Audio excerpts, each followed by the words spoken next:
지난 주일에는 11장 마지막 절 40절의 뜻을 간단히 복습하고 12장 첫 절의 뜻을 교우분들과 함께 생각하였습니다.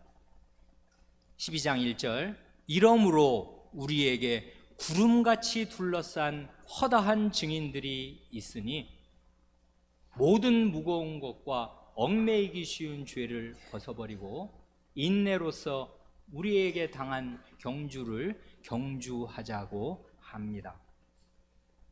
그래, 이 구절에서 말하는 우리는 누구이고 구름같이 둘러싼 허다한 증인들은 누구인가?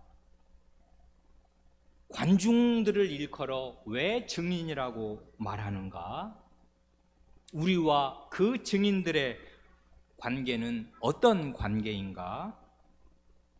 마지막 주자인 우리가 믿음의 경주를 제대로 하려면 세 가지를 하라고 하는데 그 세 가지란 무엇인가를 지난주에 함께 생각하였습니다.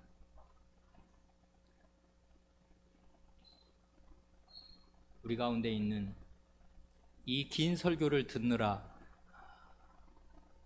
말하자면 고생하는 우리 어린 사람들을 위해서 아주 간단한 반짝 퀴즈를 드리고 싶습니다. 달리기 할 때 말이에요. 체육 시간에 달리기 하잖아요. 달리기 할 때 우리 몸에서 아주 중요한 데가 어디예요? 발이요. 그러네요. 물론이죠. 달리기 하는데 발이 얼마나 중요합니까? 그런데 가만히 생각해 보면 발만 중요하나요? 팔 묶고 달리면 어떻게 돼요? 이렇게 막 달릴 때는 이 팔도 다리에 리듬을 맞춰서 앞뒤로 적당히 흔들어 줘야 되고요. 코 막고 달리면 어떻게 돼요? 숨 못 쉬잖아요. 못 달리지요. 그래, 정말 달릴 때는 온 몸이 이게 코, 타, 입, 숨 쉬는 거, 이 심장, 폐, 다리, 팔, 온 몸이 다 동원되는데요. 그런데 놀라운 것이 한 가지 있습니다. 2절을 보면 1절에서는 달리자, 달립시다 하는데 2절에서는 그 달리기 할 때 아주 중요하게 말하는 신체의 부위가 어디예요? 눈입니다. 눈. 달릴 때 아주 중요한 게 눈이라고요. 걸을 때도 가만히 있을 때야 눈 감고 있어도 되지만 일단 걸으면 눈이 대단히 중요하고요. 더더욱이나 전력 질주할 때, 힘있게 달릴 때는 특히 더 눈이 중요합니다. 시선의 방향이 굉장히 중요하다고요. 눈을 감고 달리면 어떻게 되는 거예요? 그건 뭐 어린 사람이라도 다 알 수 있는 거죠. 큰일 납니다. 똑바로 앞을 안 보고 딴 데 보고 달리다가는 꽝 부딪힐 수가 있고 움푹 패인 데에 넘어질 수가 있다, 그것입니다. 그래, 1절에서는 달리자고 하는데 2절에서는 그 눈을 중요시하면서 믿음의 주요 또 온전케 하시는 이인 예수를 바라보자 합니다. 이 바라보자 하는 말이 실제 이 헬란 말에는 제일 맨 앞에 나온단 말이에요. 바라봅시다 하는 말. 예수를 바라보자 하는데 이 바라보자 하는 요 동사는요, 현재 분사형입니다. 그렇게 말하면 전혀 못 알아듣는 사람들 있죠. 쉽게 말하면 현재 진행형으로 되어 있습니다. 요 동사 형태가. 어떻게 하자는 얘기예요? 예수를 바라보는데 시선을 붙박이로 고정시키고서 계속 바라보고 있자, 그 말입니다. 지금 달리기 선수는요, 오직 한 군데 목표 지점에 시선을 고정시켜야 합니다. 100m 달리기 선수는요, 꼬린 지점만을 바라봅니다. 그런데 여기서 말하는 믿음의 경주, 믿음의 달리기는 100m 같은 단거리 경주라기보다는 장거리 경주에 가까울 거 아니에요. 그래, 마라톤 선수의 경우에는 뭐 42.195km라면서요. 42km나 되니까 사실은 그 꼬린 지점이 너무나 멀리 있습니다. 안 보이죠, 사실. 그렇지만 마음의 눈은 내내, 달리는 내내 그 꼬린 지점에 가 있습니다. 그래야 마땅합니다. 신자가 이 힘든 전력질주, 믿음의 경주를 할 때 시선을 딱 고정시켜야 할, 그리고 계속 바라보아야 할 그 목표 지점이 어디인가 하면 예수 그리스도라 그 말입니다. 그래, 예수를 바라보자 합니다. 그건 알겠는데요. 그런데 여기를 잘 보면 히브리서 저자가 예수 그리스도를 소개하는 방식이 아주 또 특이합니다. 예수님을 단순히 달리기의 목표 지점으로만 제시하는 것이 아니에요. 만약 예수님이 그냥 아득히 저 먼 42km가 아니라 인생길은 42km 넘지 않습니까? 수백 수천 킬로 넘는 저 멀리 목표 지점에 서 계시기만 한다면 어떻게 되겠습니까?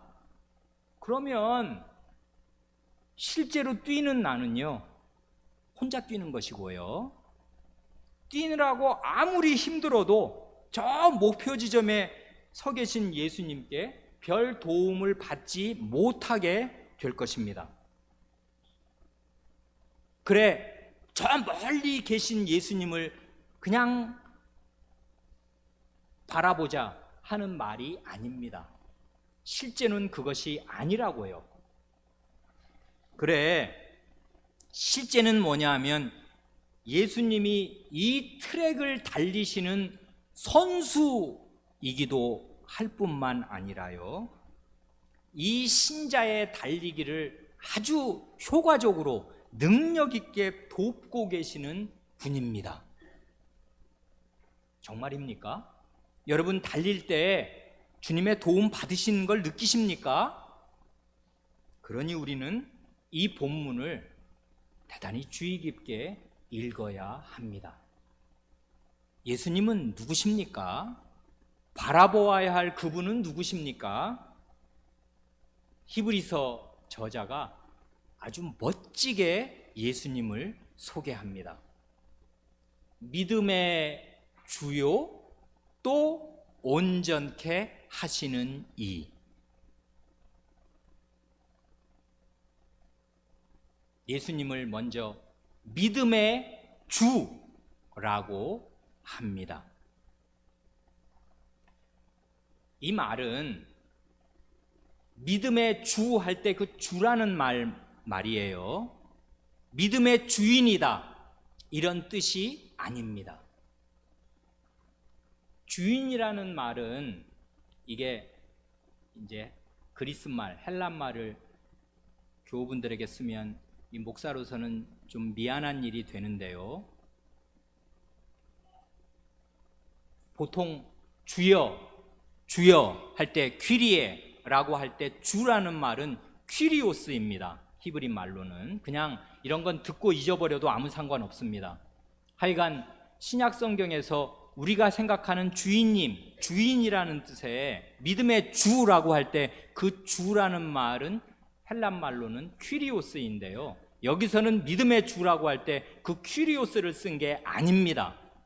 아르케고스, 희한한 단어를 썼습니다. 믿음의 아르케고스라고 하였습니다.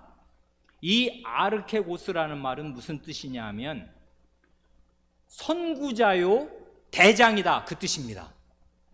그러니까 예수님을 가리켜서 바라보아야 할 예수님이 누구냐 하면 믿음의 선구자이시고 믿음의 대장이십니다. 선구자, 왜 일송정 푸른 소래 선구자 노래 있지요. 선구자라는 말, 그 단어 그 자체로 무슨 뜻입니까?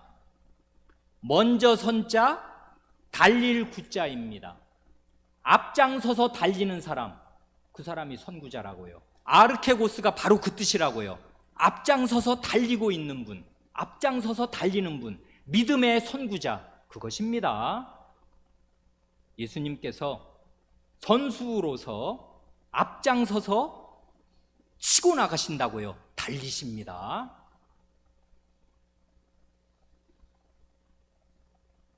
과연 우리 주님의 일생은, 우리 주님의 이 지상에서 사셨던 그 33년의 생애 전체는 믿음의 경주로 요약됩니다. 주님은 하나님 아버지를 온전히 신뢰하는 가운데 힘차게 계속 달리셨습니다. 몇 가지 예를 들겠는데요. 교우분들도 익숙하게 다 아시는 예들입니다. 요한복음 4장을 보면 사마리아 그 여성을 만나서 전도하시는 장면이 나오지 않습니까? 그때 예수님의 그 상태 어땠습니까? 목이 말랐습니다. 또 그때가 점심때가 되었고 상당히 걸었기 때문에 허기가 졌습니다. 배가 고팠다고요. 그래 제자들이 먹을 걸 사러 동네로 가서 예수님 혼자 계셨습니다. 목마르지, 배고프지, 그리고 많이 걸었기 때문에 피곤해서 앉아 쉬고 있었습니다. 배고프고 목마르고 몸 피곤하고. 그런데 그 여성이 왔을 때 이분 계속 일하셨습니다. 그래서 저는 궁금한데 그 성경을 보면 나중에 이 여성이 예수님하고 상당히 긴 대화를 끝내고 나서는 물동이를 버려두고 동네로 가서 동네 사람들을 다 데리고 오거든요. 예수님께 물 드리고 갔는지 안 드리고 갔는지 잘 모르겠습니다. 하나님 나라 가면 저는 그거 궁금합니다. 그때 그 여성이 만약에 맞다, 그때 내가 정신이 하도 없어가지고 메시아를 만난 기쁨에 세상에 그 주님 물도 안 드리고 그냥 동네로 뛰어갔네. 그거 어떻게 드셨을까? 몰라. 그랬는지 아니면 성경이 뭐 구절들 다 그 장면을 그냥 완벽하게 기록하는 것은 아니니까 중요한 얘기만 기록하는 것이니까 물을 예수님이 그때 드셨는지 안 드셨는지 모르겠습니다. 거기 물 먹었다는 얘기가 전혀 없어요.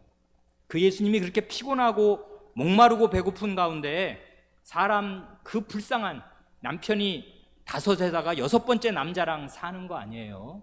그러니까 사실은 우리 사회로 보면 말종에 가까운 사람입니다. 상대할 수 없는 가장 비천하게 된, 저열하게 된 그런 여성을 건지시려고 주님께서 가장 힘든 가운데 계속 달리시고 일하셨습니다.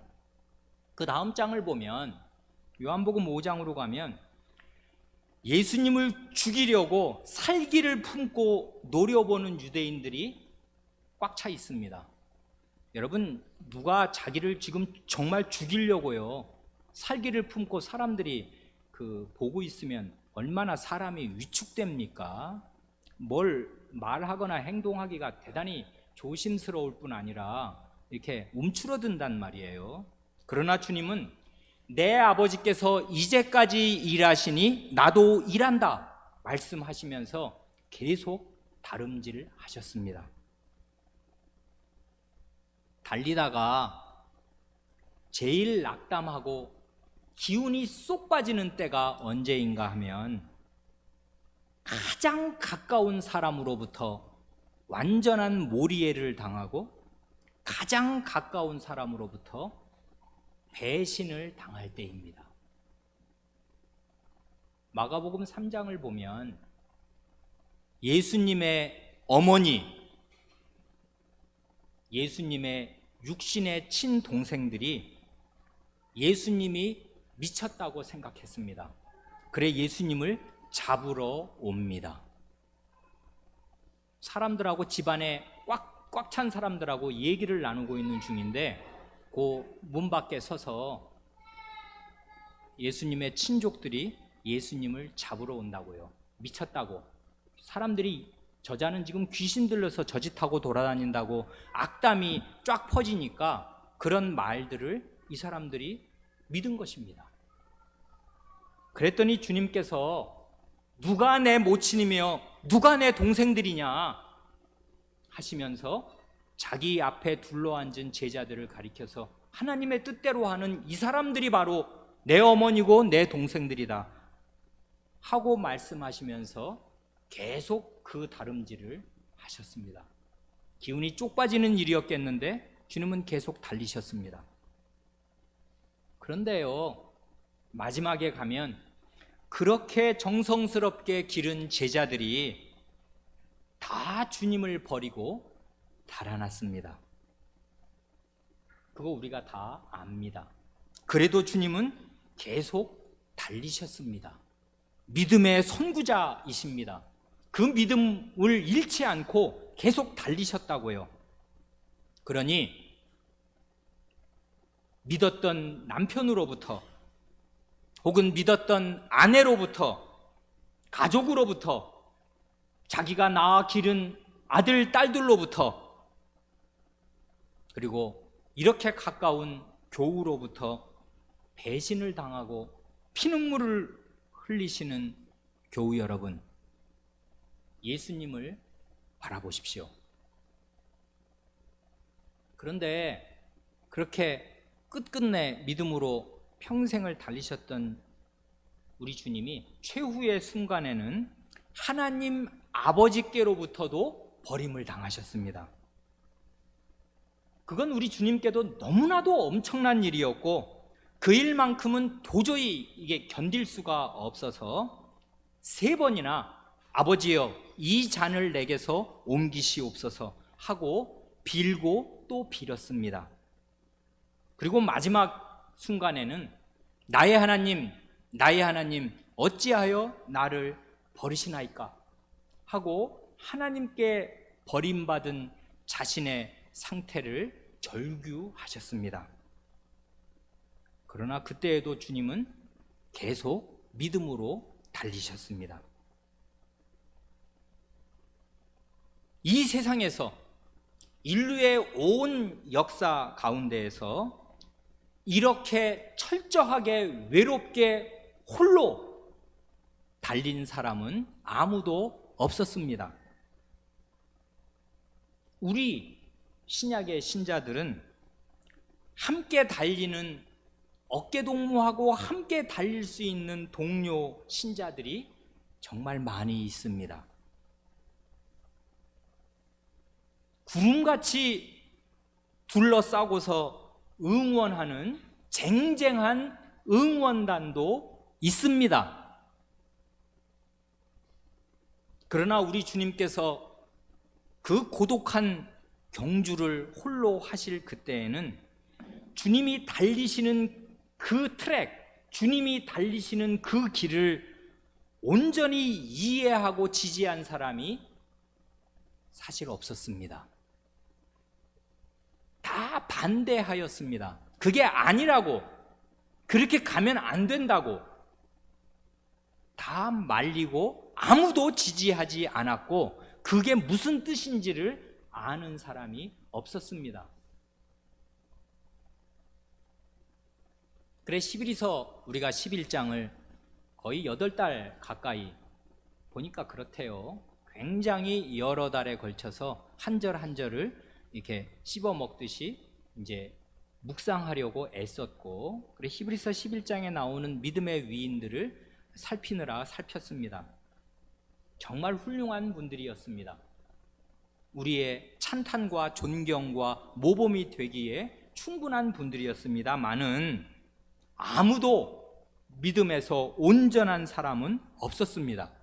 아브라함, 그가 얼마나 아내를 누이라고 속이면서 죽을까 두려워서 그렇게 반복적으로 거짓말을 하며 아들을 주시겠다고 하는데 끝내 주시지 않는 하나님 앞에서 얼마나 믿음이 밑바닥으로 곤두박질 친 적이 있습니까? 이삭도 똑같이 그 아버지의 길로 가서 똑같은 거짓말을 하기도 하고, 그리고 또 하나님의 그 말씀을 정말 몇십 년 동안 그 중대한 말씀을 순종하지 않고 살다가 가정에 큰 불행을 자초한 그런 불신이 그 속에 있었던 것 우리가 모르지 않습니다. 야곱의 경우에는 더 말할 것도 없습니다. 그 훌륭한 모세도 자기 집안의 문제, 그 언약의 할례를 제대로 행하지도 못해서 죽을 뻔하기도 하였습니다. 그리고 하나님의 거룩하심을 온전히 드러내지 못해서 하나님의 큰 징계를 받아 결국 약속의 땅에 들어가지도 못하게 되었습니다.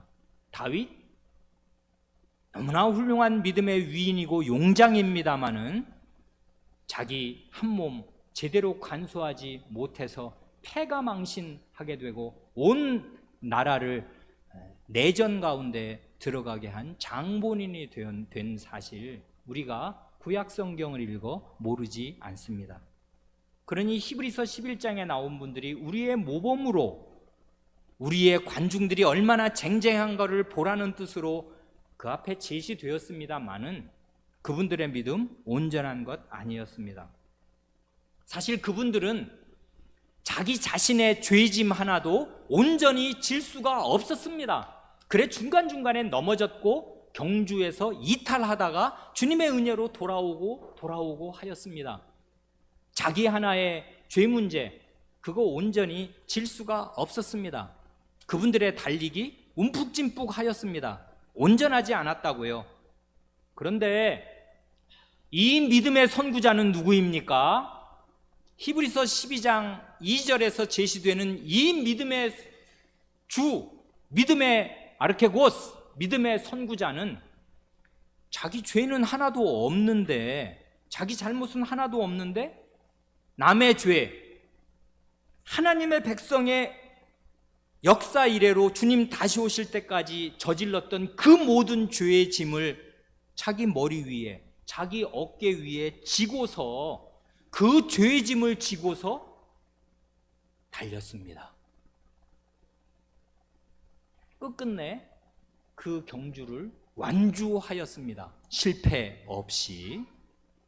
그래 이분이야말로 믿음의 선구자입니다. 믿음의 주입니다.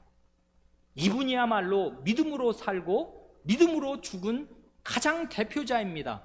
그러니 이분이 햇빛처럼 나타나면 그 앞에 11장에서 소개됐던 그 기라성 같은, 기라성이 그야말로 빛나는 별들 아니에요. 햇빛이 나타나면 별들 다 어떻게 돼요?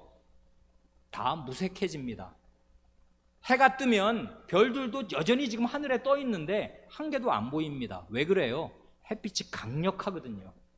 그래 주님은 의의 태양이시고 햇빛과 같습니다. 믿음의 선구자로서 주님이 딱 나타나시면 그 밑에 있던 그 아래에 있던 구약의 별들은 다 주님 뒤로 사라집니다. 그런 주님이 강력한 믿음의 선구자가 우리 앞에 계시고, 그러니 그분을 바라보고 그분에게서 시선을 떼지 말라 명합니다. 그런데 그분은 믿음의 선구자이기만 한 것이 아닙니다. 그러면 우리는 기죽지 않습니까? 그렇게 될래야 우리가 될 수가 있나? 주님이야 하나님의 아드님이시고 뭐든지 다 할 수 있으니까 그렇게 하신 모양이지. 근데 나는 안 그래. 난 맨날 믿음이 희지부지 되기도 하고 엎어지고 넘어지고 자빠지고 이렇게 사는데, 그 믿음의 선구자를 계속 바라본들 그게 나랑 너무 격차가 커서 절망감만 생기지 그게 나한테 뭔 도움이 되냐 라고 생각하시는 분들이 있을까봐 히브리서 저자는 예수님을 바라보라고 할 때 예수님을 믿음의 선구자, 믿음의 대장으로만 소개하지 않고 믿음을 온전케 하시는 분이라고 덧붙여서 소개하여 줍니다. 이게 우리의 구원이라고요.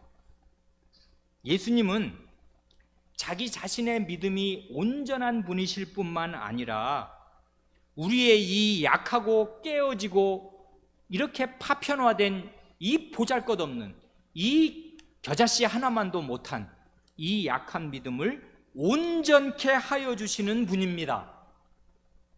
어떻게 해요? 어떻게 예수님이 우리의 믿음을 온전케 하여 주십니까? 굉장히 여러 가지를 말씀드릴 수 있겠습니다. 두 가지로만 이 히브리서 말씀 안에 소개된 두 가지만 말씀드리려고 합니다. 첫째는 주님께서 우리를 위하여 기도하십니다. 대제사장이신 우리 주님의 기도, 히브리서에서 예수님을 소개할 때 결코 우리가 이 히브리서를 한 번이라도 읽으면 결코 잊을 수 없고 잊어서는 안 되는 주님의 직분이 뭐냐 하면 대제사장입니다. 히브리서는 결국 예수 그리스도야말로 여러분의 영원한 대제사장입니다. 이거 한마디를 가르쳐 주려고 쓴 책이라고 말해도 지나치지 않습니다.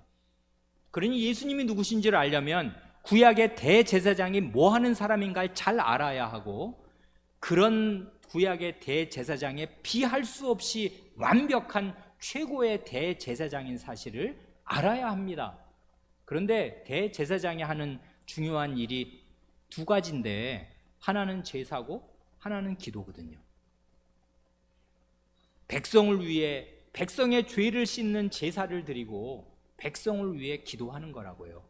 그 대제사장의 기도가 굉장히 효력 있습니다. 예를 들면 이런 것입니다. 우리가 잘 아는 말씀인데 누가복음 22장 31, 32절을 읽으면 이런 말이 나옵니다. 주님의 기도와, 여긴 지금 주제가 믿음이잖아요. 믿음의 주를 바라보는데 그 믿음의 주는 우리의 믿음을 온전케 하여 주시는 분이다 할 때 주님의 기도와 믿음의 관계가 이렇게 아름답게 표현되어 있습니다. 누가복음 22장 31절을 보면, 이게 누가복음 22장이니까 막판 아니에요. 24장으로 끝나니까. 예수님 돌아가시는 바로 당일입니다. 시몬아, 시몬아, 사단이 밀 까부르듯 하려고 너희를 청구하였으나 그러나 내가 너를 위하여 네 믿음이 떨어지지 않기를 기도하였노니 너는 돌이킨 후에 네 형제를 굳게 하라 하십니다. 예수님이 다급한 말로 부르십니다. 시몬아, 시몬아.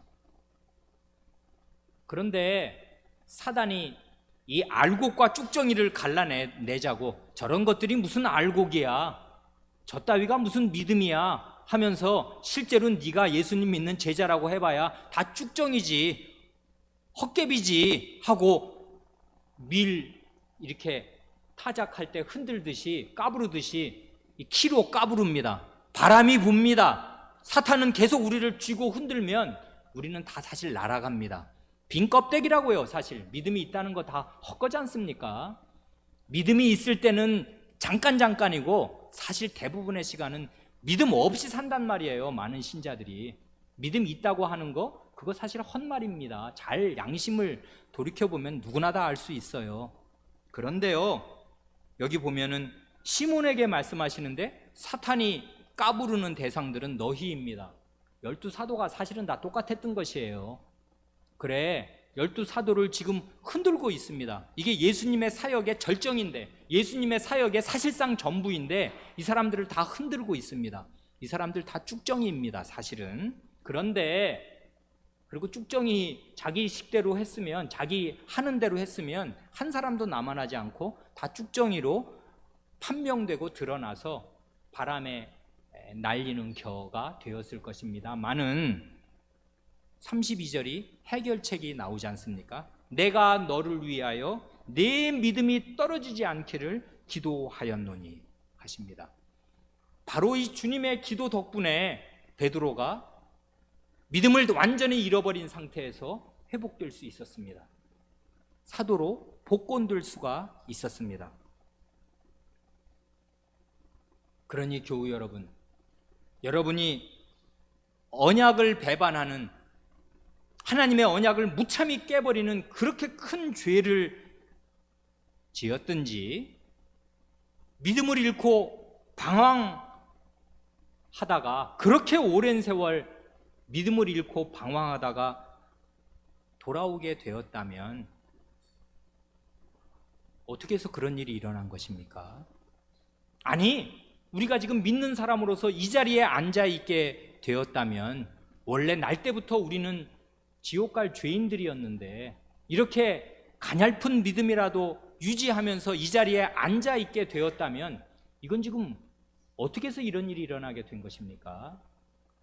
주님께서 우리의 각 사람의 대제사장으로서, 하나님 백성 전체의 대제사장으로서 능력 있게 기도하셨습니다. 우리의 믿음이 떨어지지 않도록 기도하셨기에 우리는 돌이킬 수 있었고 이 자리에 앉아 있을 수 있게 되었습니다. 주님이 또 말씀하십니다. 요한복음 17장 20절을 보면 주님의 기도와 믿음의 상관관계가 나옵니다. 요한복음 17장 20절, 내가 비옵는 것은, 이건 내가 기도하는 이유는 이 사람들만 위함이 아니요 또 저희 말을 위하여 나를 믿는 사람들도 위함이니 하십니다. 주님께서 지금 잡혀 돌아가시는 그 마지막 밤에 기도하십니다. 대제사장으로서 하나님 아버지께 간곡한 기도를 드리시는데, 이 기도를 드리시는 이유는 이 사람들, 지금 주님이 상대하고 있는 이 11명의 사도들만 위함이 아니고 이 사도들의 말을 인하여, 사도들이 전하는 예수 그리스도의 복음을 인하여 나 예수 그리스도를 믿게 되는 사람들을 위하여 기도하십니다. 그러니 이 주님의 기도 속에 우리들의 이름이 들어가 있다고요. 여러 성도 여러분의 이름이 이 예수님의 기도 속에, 기도 제목 속에 들어가 있습니다. 그래 주님께서 나를, 사도들의 사도적인 복음을 듣고서 나를 믿을 이 사람들을 위하여서도 기도하셨습니다. 그래 주님을 우리가 믿게 된 것이나 믿음에서 이탈하지 않고 근근히 여기까지 온 것은 주님의 기도 덕분입니다. 이런 주님의 기도가 히브리서 5장 7절에 나옵니다. 그 기도는 눈물과 통곡으로 드리는 간절한 기도였습니다. 히브리서 5장 7절, 그는 육체에 계실 때 자기를 죽음에서 능히 구원하실 이에게 심한 통곡과 눈물로 간구와 소원을 올렸고 그의 경외하심을 인하여 들으심을 얻었느니라 합니다. 주님께서 육체에 계실 때 이 땅에 낮아지셔서 고난의 길을, 그 달리기를 계속 하시는 그 힘든 동안에 여러분, 자식이 속을 썩이면 자식의 죄를 안고서 기도하는 이 기도의 짐의 무게가 얼마나 무거운지 속 썩이는 자식을 둔 부모님들은 다 아실 것입니다.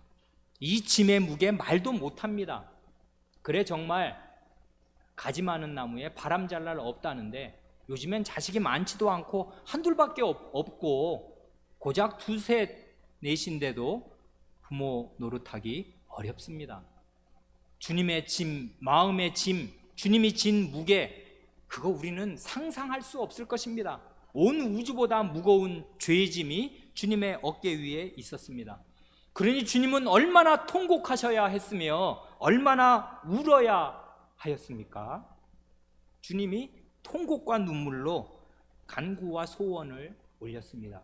이 사람들의 죄를 해결하기 위해서 주님이 울었습니다. 통곡하셨고 눈물로 소원을 간절하게 들으셨습니다. 내가 하는 이 일, 이들의 죄를 씻고 죄에서 벗어나 새로운 사람이 되어서 믿음으로 달리기를 할 수 있는 이 사람들을 창조해야 되는 나의 이 일, 하늘에서부터 모든 것을 버리고 내려와서 피를 뿌려서 성취하려는 이 일이 결코 헛되게 되지 않도록 믿음으로 경주하는 사람이 생기도록, 그리고 완주해서 마지막 너는 믿음이 있는 사람이지, 구원받은 사람이지 하는 그 거대한 하늘의 별 같은, 바닷가의 모래 같은, 땅의 티끌 같은 하나님의 백성들을 하나도 잃지 않게 되도록 주님이 통곡하며 기도하셨습니다. 이 기도 덕분에 저와 여러분은 그 나라에 들어가겠습니다.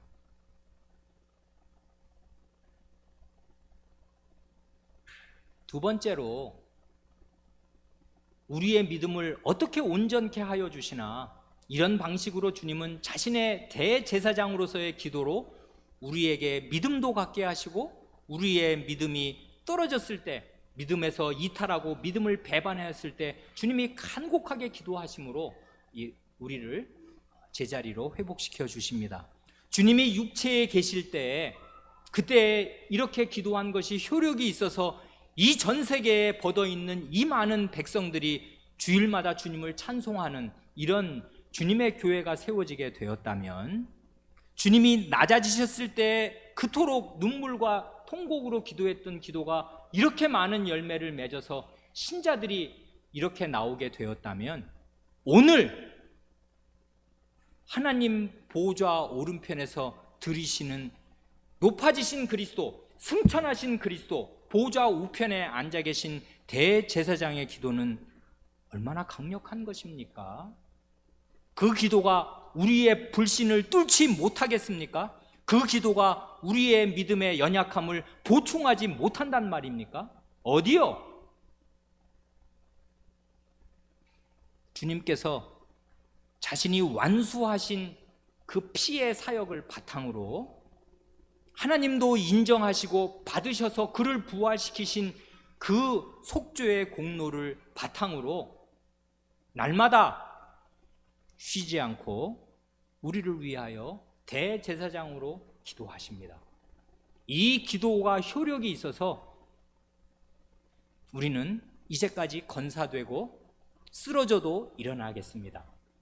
사실은 우리의 양심이 알듯이 우리는 거의 대부분의 시간을 불신 가운데 믿음 없이 보냅니다. 우리가 집안에서 하는 말들과 버럭버럭 성내는 거 한번 보세요. 그게 지금 믿는 사람이 하는 건가? 하나님 이 눈앞에 계시다고, 살아계신다고 믿는 사람이 그런 말을 할 수 있는가? 못해요. 그럼 불신의 사람들이나 하나님 없는 사람들이 그렇게 하는 것인데, 우리는 그러고도 늘 사는 것입니다. 대부분 불신 가운데 잠겨 있다가 가끔 정신 차릴 때 물 위로 믿음이 쬐끔쬐끔씩 보일 뿐이라고요. 이게 우리의 형편입니다. 그런데도 우리가 이렇게 믿음을 그나마 이렇게 유지하고 사는 유일한 이유는 우리의 믿음을 온전케 하시느라 자신의 사역을 바탕으로 기도하시는 예수 그리스도, 우리의 대제사장 덕분입니다. 그러니 그분을 바라보라 합니다. 둘째로는, 이렇게 우리를 위해서 기도하실 뿐만 아니라 우리 주님께서요, 우리가 이 땅에서 이 연약한 몸을 입고 있는 이 상태로 우리가 겪었던 똑같은 시험과 고난을 몸소 겪으셨던 분으로서 시험과 고난에 처한 우리를 너무나 잘 통투하게 이해하실 뿐만 아니라 실제로 우리를 도우십니다. 시험과 고난에 처한 우리를 주님께서 도우신다고요. 그래, 그 사실을 힘있게 증거하는 하나님의 말씀을 히브리서 2장과 히브리서 4장에서 두어 절씩만 읽겠습니다. 하나님의 말씀을 들으십시오. 히브리서 2장 17절 18절이 이렇습니다.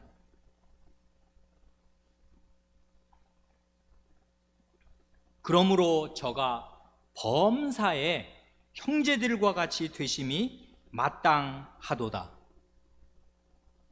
좀 넘어가서 18절, 자기가 시험을 받아 고난을 당하셨은즉 시험 받는 자들을 능히 도우시느니라 합니다. 아멘. 여기 17절에서 범사에, 이건 모든 일에서 이런 말이지 않습니까? 하나도 예외 없이 여러분이 당한 기가 막힌 어려움들이 이게 예수님이 모르시는 영역에서, 예수님은 안 겪으신 영역에서 일어난 것이겠습니까? 그럴 리가요. 주님은 범사에 형제들과 같이 되심이 마땅하다 합니다. 여기 지금 범사의 형제들과 같이 되셨다 할 때 어떻게 되신 걸 지금 말하는 것입니까? 앞뒤를 잘 읽어보면, 이게 지금 길게 자세히 이 구절을 말씀드릴 시간 여유는 없는데, 앞뒤를 읽어보면 이건 지금 죽을 운명에 처한 예수님의 형제들입니다. 우리 신약의 신자들이 죽을 운명에 처해 있어요. 왜 그래요? 죄를 지었지. 죄를 지어서 죽을 운명에 처해 있습니다. 그래서 죽음을 맛보면 어떻게 되는 거예요? 지옥에 떨어져서 하나님의 그 꺼지지 않는 영원한 저주와 형벌을 당할 처지, 거기에 바로 놓여 있습니다. 우리 가운데 죽어본 사람 있습니까? 죽어서 지옥에 떨어져서 하나님의 저주와 형벌을 5분이라도 1분이라도 당해보신 분 계십니까? 그러면 끝이라고요. 다시는 거기서 나오지 못한단 말이에요. 그런데 주님이요, 이런 범사의 형제들과 같이 되신 그 상태로 내려가셨습니다. 주님이 그걸 겪었다고요. 주님은 죽었습니다. 그리고 지옥의 저주와 형벌을 몸으로 다 겪어냈다고요. 주님의 몸과 영혼으로 지옥의 저주와 형벌을 다 겪었습니다. 형제들이 당한 그 처지, 영원히 죽어서 멸망에 떨어질 그 처지로 주님이 내려가셔서 그걸 자기 몸으로 다 겪었습니다. 이게 지금 범사의 형제들과 같이 되심이 마땅하다 하시는 말에 앞뒤 문맥을 잘 읽으면 거기 죽음이 나온다고요. 주님께서 우리가 갈 수 없는 그곳에, 그런데 원래는 그게 우리의 운명이었지 않습니까? 우리가 가야 할 길은 원래 거기 아니었어요. 그걸 주님이 자신이 가셨습니다. 그걸 다 겪어내셨단 말이에요. 그래, 자기가, 그리고 이 땅에 계실 때 이런 죄로 말미암아 겪는 모든 시험과 고난을 주님이 다 겪으셨습니다. 자기가 시험을 받아 고난을 당하셨습니다. 그러기에 우리가 당하는 시험이 무엇이든, 우리가 당하는 심적인, 육체적인, 정신적인, 영혼의 고통이 무엇이든 간에 주님은 그것을 만배나 겪으셨습니다. 그래 시험 받는 자들을 능히 도우십니다. 도울 수 있다고요. 겪어서 다 아시는 것이에요. 거기 2장, 우리는 지금 17절, 18절을 읽었는데요. 2장 10절이 대단히 뜻깊습니다. 그 문맥에서 지금 17, 18절이 나오는 건데요. 주님이 어떤 식으로 시험을 받아 고난을 당하심으로써 우리를, 시험받는 우리, 고난 가운데 처한 우리를 능히 도우실 수 있게 되었냐면 요렇게 되어서 도우실 수 있게 되었습니다. 2장 10절이 대단히 놀랍습니다. 만물이 인하고 만물이 말미암은 자에게는, 하나님을 이렇게 이런 말로 표시할 필요가 있어서 이렇게 긴 말로 표시합니다. 만물을 창조하시고 그 만물이 그로부터 나왔지 않습니까? 하나님으로부터. 이런 창조주 하나님, 만물의 주인이시요 창조주이신 하나님에게는 많은 아들들, 이건 신약의 신자들을 가리키는 말이겠는데요, 많은 아들들을 이끌어 영광에 들어가게 하시는 일에, 그 다음 말이 중요한데, 저희 구원의 주를 고난으로 말미암아 온전케 하심이 합당하도다 합니다. 이게 왜 중요한 말이냐면, 여기 구원의 주 아르케고스라는 말과 고난으로 말미암아 온전케 하신다 할 때, 이 주 아르케고스라는 말과 온전케 하신다는 요 말이 우리가 읽은 히브리서, 지금 생각하고 있는 히브리서 12장의 2절에 똑같이 나오잖아요. 믿음의 주요, 그 믿음을 온전케 하시는 분, 믿음의 아르케고스요, 그 믿음을 온전하게 하여 주시는 분인데, 주님은 이 12장 2절은 그것이고, 여기 앞으로 가서 2장 10절은 어떻게 돼요? 주님이 구원의 아르케고스이고 온전케 되신 분인데 뭘 통해서 온전케 된 거예요? 고난을 통해서 자신이 온전케 되셨습니다. 우리 주님은 구원의 선구자요 대장이신데 어떻게 우리 전체를 구원하시는 선구자가 되시고 대장이 되셨는가 할 때는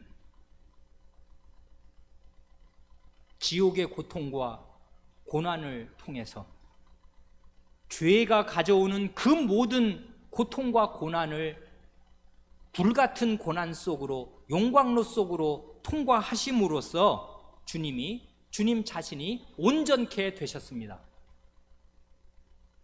그런 주님이, 구원의 주님이 이제는 믿음의 주로서 우리의 믿음을 온전케 하여 주시는 분으로서 우리의 앞에 계십니다. 그러니 우리의 믿음은 어떤 방식으로 온전케 되는 것입니까? 주님 따라갈 것입니다. 주님도 고난으로 말미암아 온전케 되셨다고요. 우리는 주님처럼 우리 죄값을 치느라고 지옥 고통 당하지는 않을 것입니다. 그럴 리가요. 그건 주님이 다 대신 당하셨습니다. 우리는 우리에게 지옥 고통과 지옥의 저주는 주님 때문에 면제됩니다. 그건 우리가 겪을 수도 없고 당할 수도 없고, 당하면 끝이라고요. 그 다음부터는 나올 수가 없어요. 그러나 우리 주님이 시험을 받아 고난을 겪으시고 고난으로 말미암아 온전케 되셨으므로 그 주님의 발자취를 좇는 우리도 이 세상에서 희석된 형태로, 우리 주님의 지옥 고통은 아니겠으나 우리도 많은 고난과 고통을 받아 연단되면서 우리의 믿음이 온전케 되겠습니다. 그러니 고난 가운데 계신 여러분, 이상한 일 당하는 것처럼 생각하지 마시기 바랍니다. 우리의 믿음은 보배로워요. 나중에 보면 알겠지만 이게 엄청난 영광이 거저오는 것 아니라고요. 우리의 믿음의 불순물 씻겨져야 합니다. 우리의 주님께서도 고난으로 말미암아 온전케 되셨습니다. 그러니 우리도 우리의 믿음의 주로서 우리의 믿음을 온전케 하여 주시는 분이 고난 가운데 우리와 함께 하시고 우리에게 힘을 공급하여 주심으로 우리의 믿음의 불순물들을 제거하시고 다름질을 계속하게 하셔서 영광의 그 나라에 들어가게 하시겠습니다. 거기 4장 15, 16절을 읽고 말씀을 마치려고 합니다. 주님께서 어떤 식으로 우리의 믿음을 온전케 하시는가, 이 말씀이 또한 가르쳐 줍니다.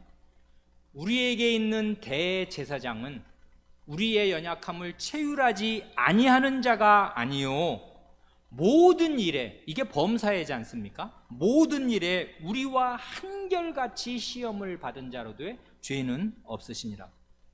그러므로 우리가 긍휼하심을 받고 때를 따라 돕는 은혜를 얻기 위하여 은혜의 보좌 앞에 담대히 나아갈 것이니라 합니다.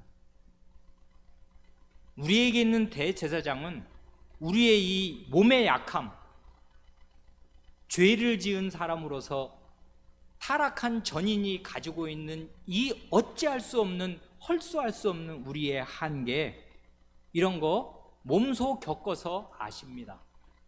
매일 보셨습니다. 그 죄인들의 마음에 들끓는 그 죄들, 그리고 그 심지어 그렇게 택하시고 먹이시고 입히시고 그 기르신 그 제자들의 속에 있었던 그 연약함들, 그런 거 주님이 그 배반, 언약에 대한 배반 다 겪으셨습니다. 그래 우리의 모든 연약함을 주님이 친히 겪으셨습니다. 모든 일에 한결같이 우리와 시험을 받았습니다.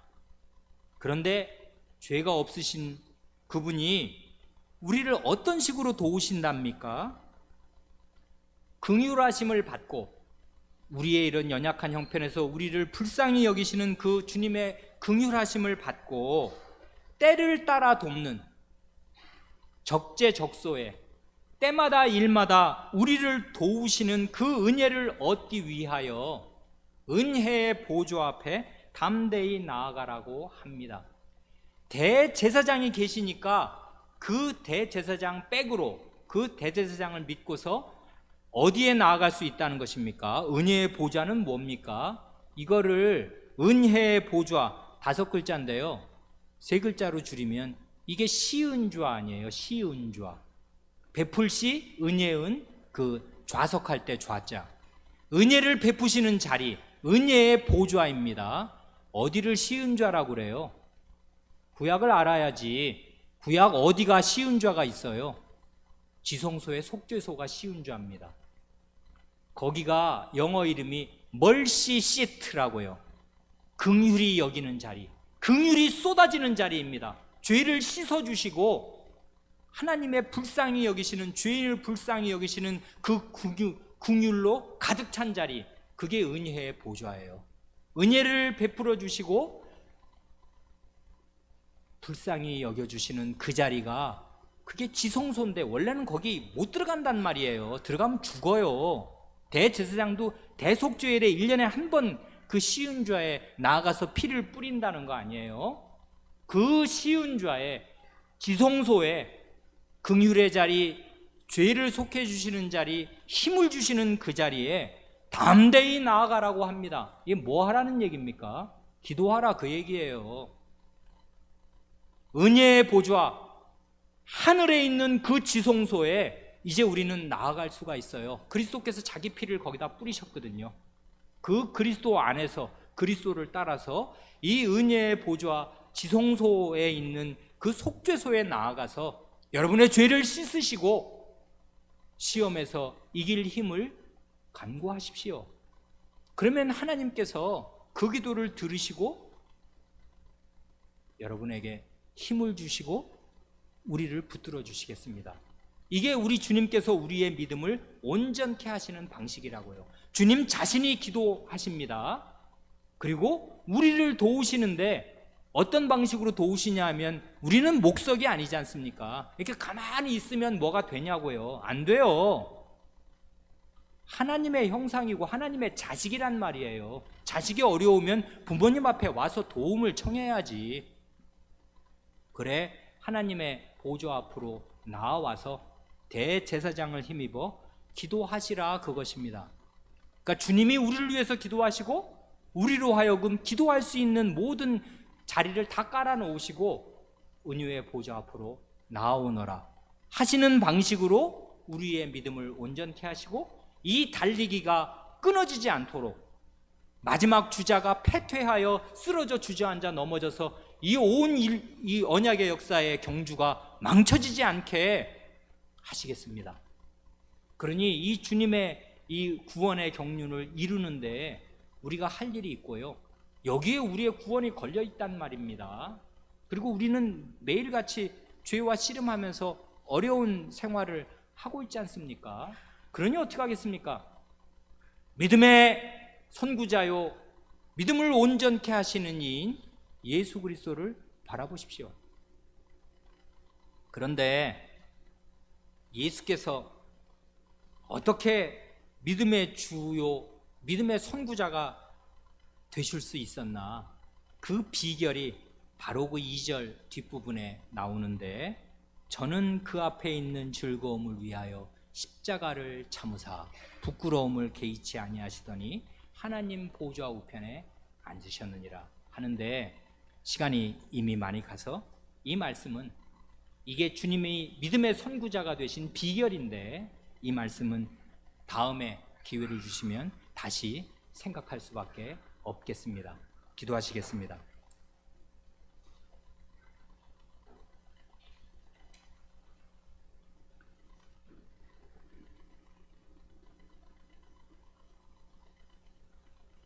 하나님 아버지, 저희에게 믿음의 선구자요 대장이시며 저희의 이 약하고 보잘것없고 너무나 간헐적인, 너무나 부실하고 차라리 겨자씨 한 알만도 못한 이 믿음을 온전케 하시고 붙들어 주시며 지지하시고 지탱하여 주시는 구주 예수 그리스도를 저희의 대제사장으로 세워주신 은혜를 이제도 감사드리옵니다.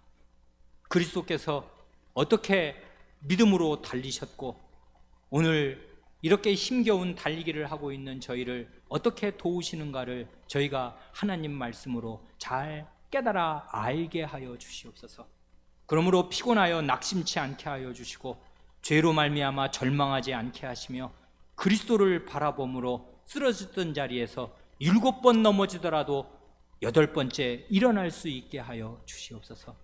그리하여 이 믿음의 달리기를 계속하게 하시고 그러므로 언약의 역사가 저희 시대에 믿음의 달리기로 말미암아 다 완성되게 하여 주시옵소서. 우리 구주 예수님의 이름으로 기도하옵니다. 아멘.